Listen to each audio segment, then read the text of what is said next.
નમસ્કાર વિદ્યાર્થી મિત્રો, નિકુંજ રાવલ આપ સર્વે વિદ્યાર્થી મિત્રોનું વેલકમ શાળાના ઓડિયો વિઝ્યુઅલ લેક્ચરમાં હાર્દિક સ્વાગત કરું છું। આજે આપણે સર્વે ગુણવતી કન્યા એટલે કે ગુણવાન કન્યા એ ગદ્ય 5મું અભ્યાસ કરવા જઈ રહ્યા છીએ। તો સૌપ્રથમ આ ગદ્ય વિશે થોડી માહિતી મેળવીએ તો એ સંદર્ભે મહાકવિ કાલિદાસના અનુગામી કવિ દંડી છે, એટલે કે અનુગામી અર્થાત એ મહાકવિ કાલિદાસની પાછળ થયેલા હોય, એટલે કે મહાકવિ કાલિદાસ પછી થયા હોય એવું માનવામાં આવે છે। એટલે કે કવિ દંડી છે એ કાલિદાસ પછીના કવિ માનવામાં આવે છે। મહાકવિ દંડીનો સમય ઈસવીસન 6ઠી કે 7મી સદી માનવામાં આવે છે। સામાન્ય રીતે દંડી વિશે કોઈ યોગ્ય દસ્તાવેજી માહિતી મળતી નથી, પણ જે કાંઈ માહિતીઓ મળે છે એ આ પ્રકારે મળે છે કે કવિ દંડી છે એ સંસ્કૃત સાહિત્યમાં સમર્થ ગદ્ય સમ્રાટ તરીકે ઓળખવામાં આવે છે। જે પ્રમાણે કવિ બાણભટ્ટ એ ગદ્ય સાહિત્યના સમ્રાટ અને પિતા સંસ્કૃત સાહિત્યમાં કીધા છે, એ જ પ્રકારે કવિ દંડીને પણ ગદ્ય સમ્રાટ માનવામાં આવે છે। કવિ દંડીની સામાન્ય રીતે કુલ 3 કૃતિઓ મળે છે। પહેલી કૃતિ છે કાવ્યદર્શા દ્રશ્ય કાવ્યાદર્શ, બીજી 10 કુમાર ચરિતમ, ત્રીજી અવંતી સુંદરી કથા। તો આમ કુલ મળીને 3 કથાઓ કવિ દંડીને નામે આપણને પ્રાપ્ત થાય છે। આપણી ગુણવતી કન્યા એ 5મું ગદ્ય એ 10 કુમાર ચરિતમ નામની કવિ દંડીની કૃતિમાંથી લેવામાં આવ્યું છે। તો હવે ચર્ચા કરીએ 10 કુમાર ચરિતમની। તો 10 કુમાર ચરિતમ છે એ કવિ કલ્પિત કથા છે, એટલે કે કવિ દંડીની પોતાની કલ્પના દ્વારા રચાયેલી કથા છે।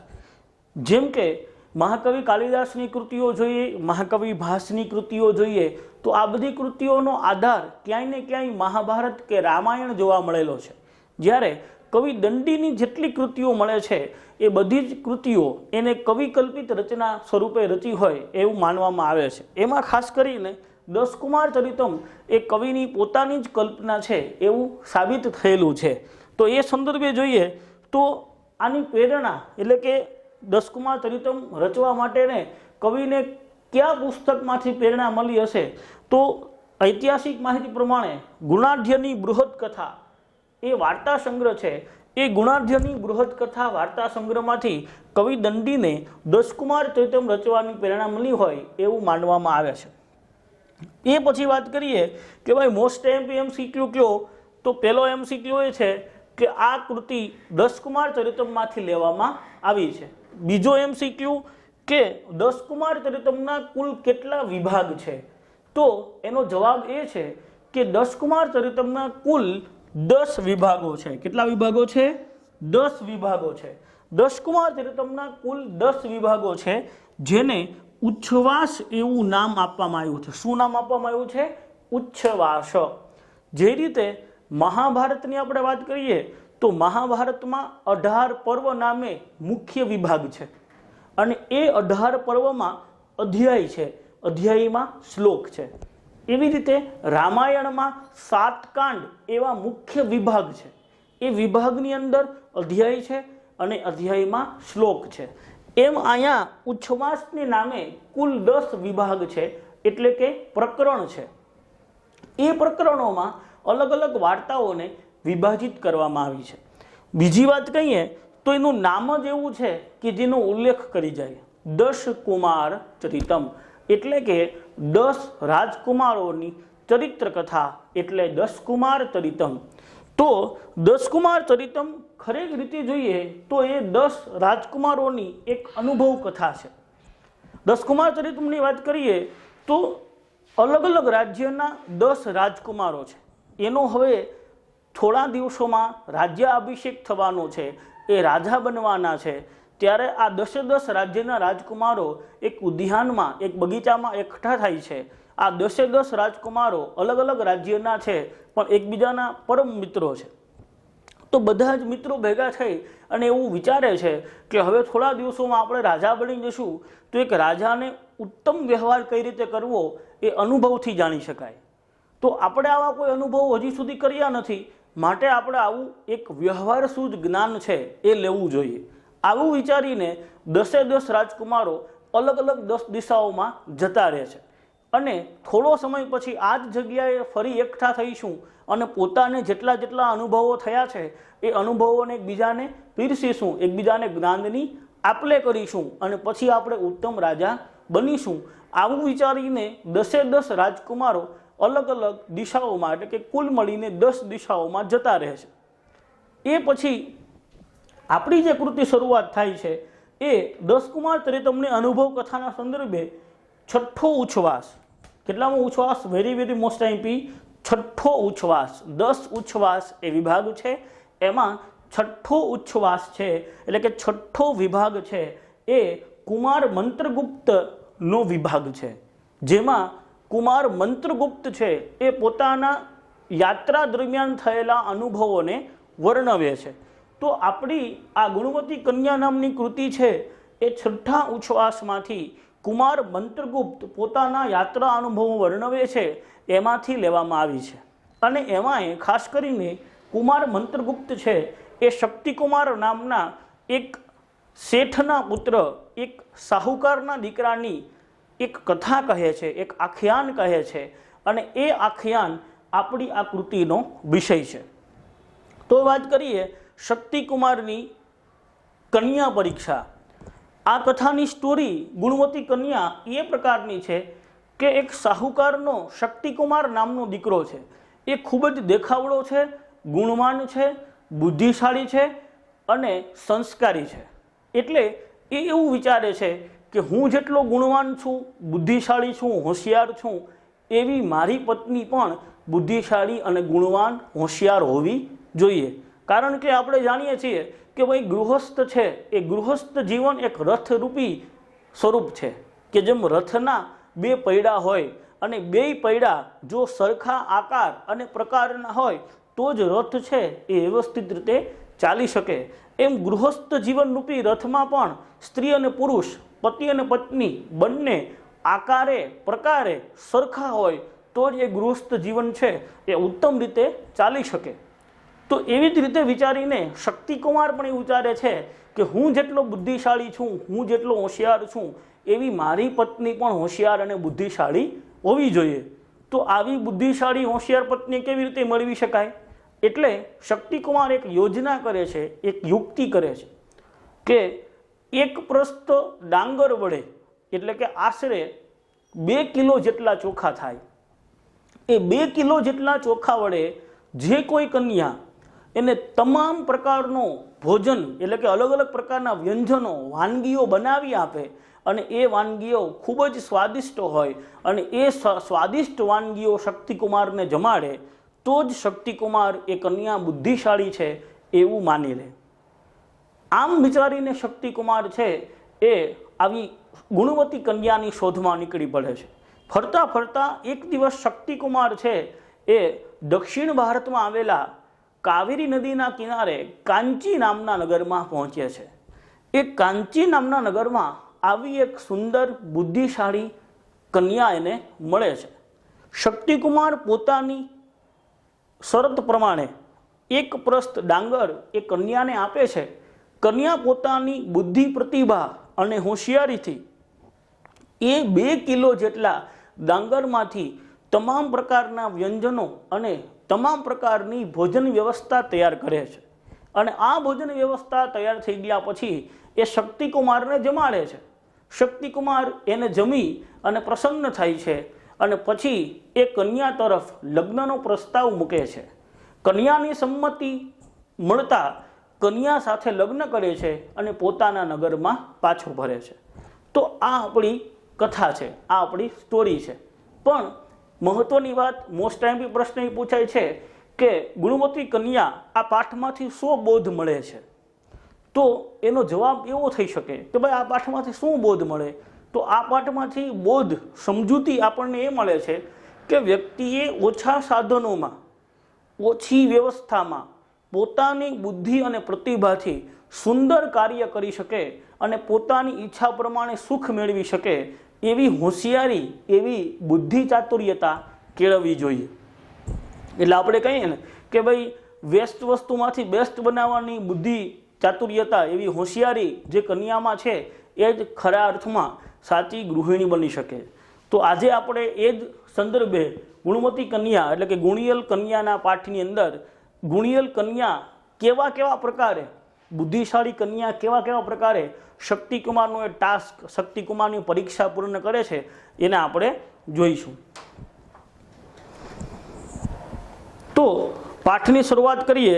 એમાં ખાસ કરીને મોસ્ટ ટાઈમ પહેલો ફકરો છે, જે ચિત્ર સાઈડનું પેજ છે એ પેજનો પહેલો ફકરો આખો જ મોસ્ટ ટાઈમ છે અને એ અવારનવાર એના લઈને ફકરાઓ પૂછાય છે, માટે એને ખાસ આપણે ધ્યાને લઈશું.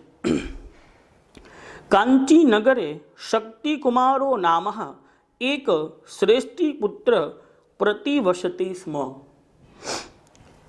અગાઉ આપણે ચર્ચા કરી ગયા છીએ કે ભાઈ પ્રતિવસતી એ ક્રિયાપદ વર્તમાન કાળનું છે, પણ પાછળ સ્મ શબ્દ પ્રયોગ લાગતા એ ભૂતકાળનો અર્થ થાય છે. આવો આપણે અગાઉના પાઠમાં જોઈ ગયા છે, એટલે ફરી તમને યાદ કરાવી દઉં કે સ્મ પ્રયોગ એ 1 માર્કમાં અને સામાન્યતઃ હમણાં આ MCQની સિસ્ટમ બદલે તો 2 માર્કમાં પણ પૂછાઈ શકે. એટલે ખાસ એ જોવાનું છે કે વર્તમાન કાળના ક્રિયાપદની પાછળ જો સ્મ શબ્દ પ્રયોગ કરવામાં આવ્યો હોય તો એનું ભાષાંતર અર્થ છે એ ભૂતકાળમાં લેવો. તો અહીંયા પણ એનો ભૂતકાળ અર્થ લેવામાં આવશે. કાંચી નગરે, આ કાંચી નામનું નગર છે એ દક્ષિણ ભારતમાં આવેલું એક પ્રાચીન નગર કહેવામાં આવે છે. તો કાંચી નગરે શક્તિકુમારો નામ એક શ્રેષ્ઠી પુત્ર પ્રતિવસતી સ્મ.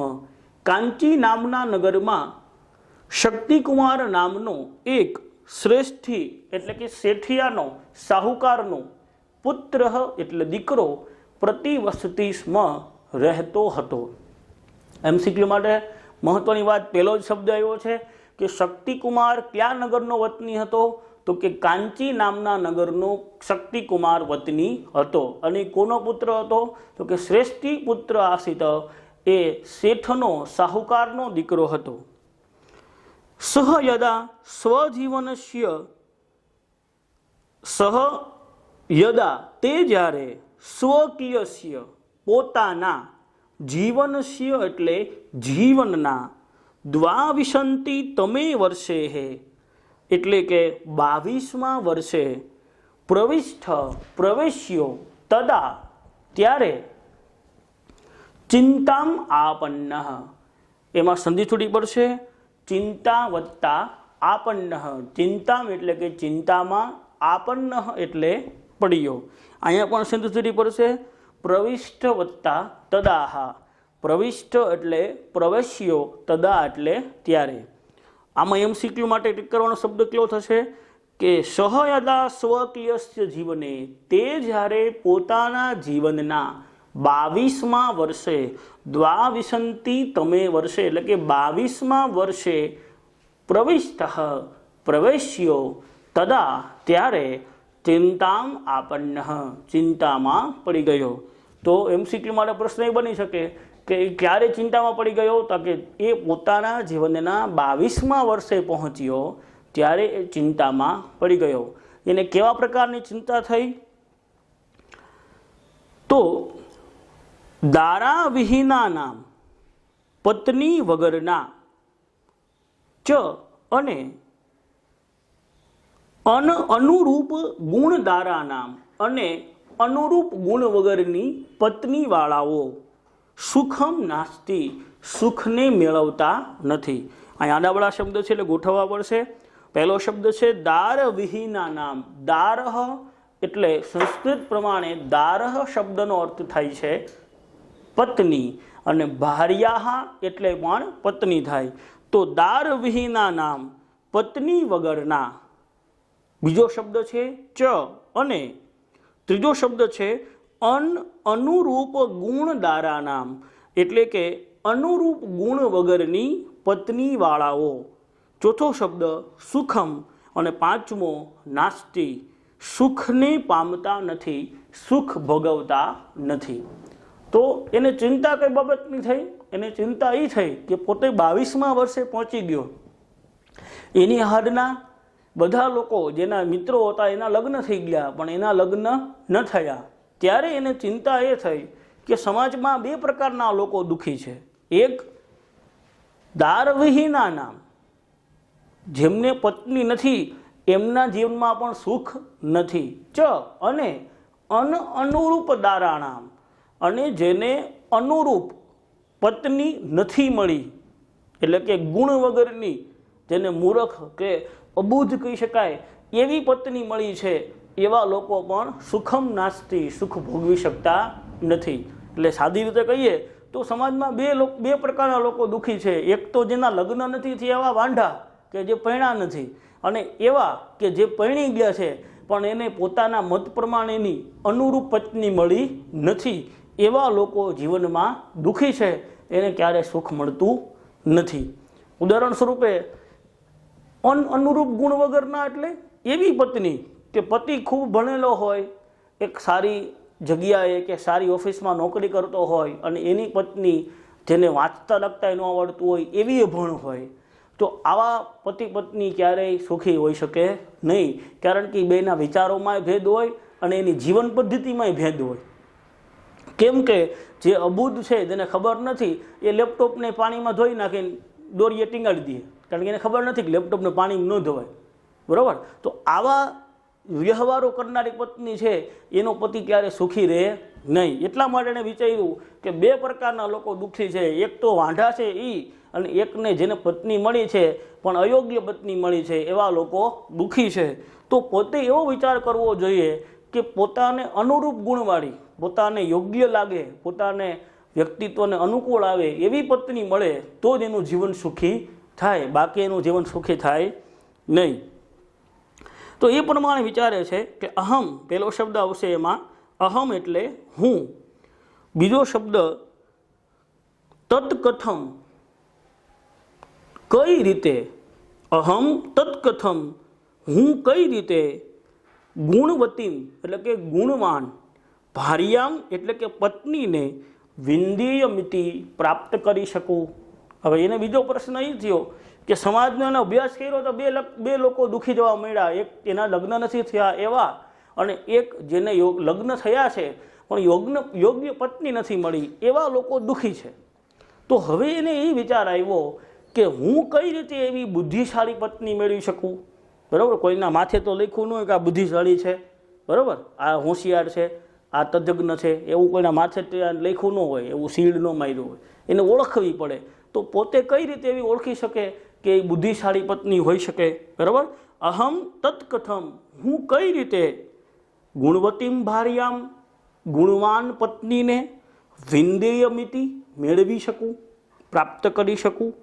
આવું વિચારી તતઃ સહ પ્રભુતમ, તતઃ એટલે પછી, સહ એટલે તે, પ્રભુતમ એટલે ખૂબ, વિચાર્ય એટલે વિચારીને, વસ્ત્રાંતે, શબ્દાર્થિક નાખજો, વસ્ત્ર અંતે, વસ્ત્રના છેડે, કાપડને છેડે, પિનદ્વશાલીહી, બાંધેલી ડાંગળવાળો, દાર ગ્રહણાય, ચતુર્થી વિભક્તિ ય પ્રત્યય, પત્નીને મેળવવા માટે. બરાબર? ચતુર્થી વિભક્તિમાં ગુજરાતીમાં કયો પ્રત્યય લાગે? માટે. અને સંસ્કૃતમાં કયો પ્રત્યય લાગે? ય. દાર ગ્રહણાય, પત્નીને મેળવવા માટે. વિવિધાન, વિવિધ દેશાન, દેશોને અભ્રમત ભટકવા લાગ્યો. વિવિધ દેશોને વિવિધ દેશોમાં ભટકવા લાગ્યો. હવે એને ગુણવાન કન્યા જોઈ છે, એને બુદ્ધિશાળી પત્ની જોઈ છે, એટલે એ એમને મળવાની નથી. એટલા માટે એને નક્કી કરી લીધું કે હવે હું ગમે ત્યારે જ્યારે લગ્ન કરીશ ત્યારે ગુણવાન પત્નીને જ પસંદ કરીશ, બાકી લગ્ન કરીશ નહીં. આવું એણે નક્કી કરી લીધું. તતઃ સ પ્રબુધમ વિચાર્ય, પછી તે ખૂબ વિચારીને, વસ્ત્રાંતે પિનદ્વશાલીહી, કાપડના છેડે, બાંધેલી ડાંગળવાળો, દારગ્રહણાય, પત્નીને મેળવવા માટે, વિવિધાન દેશાન અભ્રમણ, વિવિધ દેશોમાં ભટકવા લાગ્યો. બરાબર? પણ એક વચમાં લીટી આવી ગઈ પિનદ્વશાલિહી વસ્ત્રાંતે, એણે ગુણવાન કન્યા માટે એક યુક્તિ કરી. શું યુક્તિ કરી? તો કે એક કાપડની અંદર આશરે પિનદ્વશાલિહી એટલે કે એક પ્રસ્થ આશરે 2 કિલો ચોખા એટલે કે ડાંગર એણે એક પોટલીમાં બાંધ્યા અને એ પોટલી લઈને ગામે ગામ ફરવા લાગ્યો. બરાબર, આપણે કેમ અત્યારે માગા આવે ને જોવા જાય, આ એની મેળે ગોતવા માંડ્યો, ક્યાંય એવું મળી જાય ને અનુકૂળ આવે તો આપણે આપણી રીતે લગ્ન કરી શકીએ. એકદાસહ કાવેરી તીરપતને, એકવાર તે કાવેરી તીરપતને એટલે કે કાવેરી નદીના કિનારે આવેલા નગરમાં સમાગત આવી પહોંચ્યો. વિચાર કરો, ક્યાંથી નીકળ્યો તો? એ કાંચીનગર દક્ષિણ ભારતમાંથી નીકળતો અને હાલતો હાલતો ક્યાં પહોંચ્યો? ભટકતો ભટકતો કાવેરી નદીના કિનારે એક નગર હતું અને એ નગરમાં આવી પહોંચ્યો. કાવેરી તીરપતને, કાવેરી નદીના કિનારે, પતને એટલે કે નગરમાં, કાવેરી નદીના કિનારે આવેલા નગરમાં સમાગત આવી પહોંચ્યો. અત્ર સહ કૂપે, અહીં તેણે, કૂપે એટલે કૂવા પાસે, વિરલ ભૂષણામ એટલે કે ઓછા આભૂષણવાળી, એકામ કુમારિકાહા એક કુમારિકાને, એક કન્યાને, અપશ્યન જોઈ. બરોબર, કાવેરી નદીના કિનારે પહોંચ્યો અને એ કિનારાનું એક ગામ હતું. એ ગામના પાદરે જ્યારે પહોંચ્યો ત્યાં એણે જોયું કે ગામના પાદરે એક કૂવો હતો અને એ કૂવા પાસે જેણે બહુ ઓછા આભૂષણો પહેરેલા છે, એટલે કે બહુ ઝાકઝમાળવાળી નહીં, સિમ્પલ, પેલું કે ને મહાત્મા ગાંધીનો વિચાર છે simple living and high thinking. કપડાં અને ઘરેણાં ખૂબ સાદા હતા પણ વિચારોની દ્રષ્ટિએ ખૂબ ઉચ્ચ કક્ષાની હોય એવી એક કુમારિકામ અપશ્યના, એવી એક કન્યાને એણે જોઈ કે જેના કપડાં એકદમ સાદા દેખાતા હતા, એણે ખૂબ ઓછા આભૂષણો પહેરેલા હતા પણ દેખાવે ખૂબ બુદ્ધિશાળી હોય, દેખાવડી હોય એવું એને લાગતું હતું. તસ્યાહ રૂપ સંપદ અભિભૂત, ત્યાં સંધિ થોડી પડશે. તસ્યાહ એટલે તેની, રૂપ સંપદા, રૂપ સંપદા એટલે કે રૂપ સંપત્તિ એટલે કે ખૂબ દેખાવડી હતી. તસ્યાહ રૂપ સંપદાહ તેના રૂપ સૌંદર્ય પ્રત્યે અભિભૂત એટલે કે તેના રૂપ સૌંદર્ય પ્રત્યે અભિભૂત થવું એટલે શું થાય? શબ્દાર્થ માટે ટીક કરી નાખજો. અભિભૂત એટલે અંજાઈ જવું, આકર્ષિત થઈ જવું. બરાબર, અમુક આપણે કોઈ સુંદર વ્યક્તિને જોઈ જઈએ તો આપણને એકદમ લાગવા મળે કે ભાઈ આના જેવું સુંદર, આના જેવું ઉત્તમ કોઈ હોઈ શકે નહીં, એવું આને લાગવા લાગ્યું. અને તસ્ય રૂપ સંપદાહ તેના રૂપ સૌંદર્ય પ્રત્યે અભિભૂત અંજાઈ ગયેલો, સહ ચિંતયત તેણે વિચાર કર્યો, મેં એટલે કે મારું, અશ્યામ એટલે મેં હૃદયમ મારું હૃદય, અશ્યામ આના પ્રત્યે આકૃષ્ટ આકર્ષિત થયું છે. પોતાના મનની વાત એને જાણી લીધી કે આ સુંદર કન્યાને જોઈને મારું મન એના તરફ આકર્ષિત થયું છે. ઇટ મીન્સ આ મને ગમવા લાગી છે એવું એને ફીલ થયું. મેં હૃદયમ મારું હૃદય, અશ્યામ આના પ્રત્યે આકૃષ્ટ આકર્ષિત થયું છે. તત એતાહ તો આને પરીક્ષ્ય પારખીને વિવાહ પ્રસ્તાવમ વિવાહનો પ્રસ્તાવ કૃત્વા મૂકીને સંમતો સત્યામ જો તેની સંમતિ હોય તો ઉદ્વહામીહી હું તેને પરણીશ. બરાબર, હવે આ બધું કોણ વિચારે છે? શક્તિકુમાર કુવા પાસેલી એક સુંદર છોકરીને, કન્યાને જોઈને મનમાં વિચારે છે કે આના પ્રત્યે મારું હૃદય આકૃષ્ટ થયું છે એટલે કે આકર્ષિત થયું છે, તો હવે હું એની પાસે જાઉં અને મારી શરત, મારી જે યોજના છે, મારી યુક્તિ છે, બરાબર, એ જણાવી અને પરીક્ષ્ય એની પરીક્ષા કરું. વિવાહ પ્રસ્તાવ કૃત્વાહ પછી મારા લગ્ન માટેનો વિવાહનો પ્રસ્તાવ મૂકીને સંમતો સત્યામહ, તેમ છતાં જો પોતે એક સાહુકારનો દીકરો છે, બુદ્ધિશાળી છે, દેખાવડો છે, તેમ છતાં એને પોતાના રૂપનું કે બુદ્ધિનું કે ધનનું અભિમાન નથી. એટલા માટે સંમતો સત્યામહ શબ્દ પ્રયોગ કર્યો છે કે જો તેની સંમતિ હોય તો ઉદ્વહામિહિ, તો હું તેને પરણીશ. બરાબર, કે પોતે પરીક્ષા કરશે એની, એ પરીક્ષામાં એ પાસ થશે, એ પાસ થયા પછી પોતે લગ્નનો વિવાહનો પ્રસ્તાવ મૂકશે અને એ વિવાહના પ્રસ્તાવમાં સંમતો સત્યામહ, જો પેલી છોકરીની અનુમતિ હશે, સંમતિ હશે, તત ઉદ્વહામિહિ, તો તેની સાથે લગ્ન કરશે, અન્યથા ન, બાકી કરશે નહીં. આવું એ વિચારી અને એની પાસે જવાને જઈ રહ્યો છે. તત એતા, તો આને પરીક્ષ પારખીને વિવાહનો પ્રસ્તાવ મૂકીને જો તેની સંમતિ હોય તો હું તેને પરણીશ.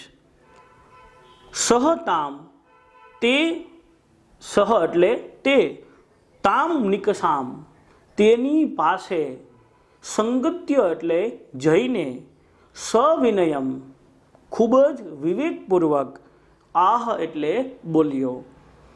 સહ તે, તામ નિકષામ શબ્દાર્થ માટે ટીક કરી નાખજો. તામ નિકષામ જેનો અર્થ થાય છે તેની પાસે જઈને, સહ એટલે તે, તામ નિકષામ તેની પાસે, સંગત્ય, સંગત્ય પર ટીક કરી નાખો, સંગત્ય એટલે જઈને, તે તેની પાસે જઈને, સવિનયમ આહ, વિનયપૂર્વક, સન્માનપૂર્વક, આહ એટલે અવ્યય છે જેનો અર્થ થાય તેની પાસે જઈને બોલ્યો. અસ્તિ તે કૌશલમ, આ એક પ્રકારનો પ્રશ્નાર્થ વાક્ય છે. બરાબર, તે કૌશલમ અસ્તિ, શું તારામાં કુશળતા છે? બરાબર, પેલો જેને પ્રશ્ન કર્યો કે હું તને જે વાત કરું છું એ તારામાં કુશળતા છે? બરાબર, તે કૌશલમ અસ્તિ, શું તારામાં કુશળતા, શું તારામાં હોશિયારી છે? કઈ હોશિયારીની વાત કરે છે? અનેન શાલી પ્રસ્થેન, અનેન એટલે આ, શાલી પ્રસ્થેન એક પ્રસ્થ ડાંગર વડે, એક પ્રસ્થ ચોખા વડે, એટલે કે આશરે 2 કિલો ચોખા વડે, સંપન્નમ આહાર, સંપૂર્ણ ભોજન, સંપૂર્ણ આહાર, મામ ભોજયિતુમ, મને જમાડી શકીશ? બરાબર, પેલા એ આવીને એને વિનયપૂર્વક પ્રશ્ન કર્યો કે એક પ્રસ્થ ડાંગર વડે, એટલે કે આશરે 2 કિલો ચોખા વડે સંપૂર્ણ ભોજન બનાવી શકીશ? અસ્તિ તે કૌશલમ, તે કૌશલમ અસ્તિ, શું તારામાં એ કુશળતા છે, શું તારામાં હોશિયારી છે? ફરીથી ભાષાંતર, શું તારામાં કુશળતા છે આ એક પ્રસ્થ ડાંગર વડે સંપૂર્ણ ભોજન બનાવી, મામ ભોજયિતુમ, મને જમાડવાની? આવો પ્રશ્ન એણે કર્યો અને પોતાની જે પરીક્ષા હતી, પોતાની જો ટાસ્ક હતો એ ટાસ્ક એને પેલી છોકરી સામે મૂક્યો. તતઃ સા ઓમ ઇતિ ઉક્તવા, આને જે પ્રસ્તાવ મૂક્યો, તતઃ એટલે પછી, સા, જુઓ સંસ્કૃતમાં એક બાબતમાં સર્વનામમાં એવું કહેવાય છે કે સહ શબ્દ જેને લાગે એ પુલ્લિંગ વાચક હોય, તેમાં શું લાગે? તે. જેમ કે ઇંગ્લિશમાં હી હોય છે, એમ સંસ્કૃતમાં સ્ત્રીલિંગ વાચ્ય શું વપરાય છે? સા, યાને કે સી, ઇંગ્લિશમાં સી. સા એટલે તેણી. તતઃ સા ઓમ ઇતિ ઉક્તવા, પછી તેણીએ ઓમ ઇતિ, ઓમ એમ, ઉક્તવા એટલે કહ્યું. પ્રાચીન સમયમાં જ્યારે સમાજની અંદર સંસ્કૃત ભાષા પ્રવર્તેલ હતી, બધા લોકો સંસ્કૃત બોલતા, ત્યારે ઓમ છે એ સ્વીકાર માટે વપરાતો શબ્દ કહેવાતો. એટલે અહીં એમ કહેવાનો તાત્પર્યાર્થ છે કે એણે આ પ્રસ્તાવને સ્વીકારી અને એ 2 કિલો જે ડાંગર હતા, એક પ્રસ્ત ડાંગર હતા, એને પોતે ગ્રહણ કર્યા.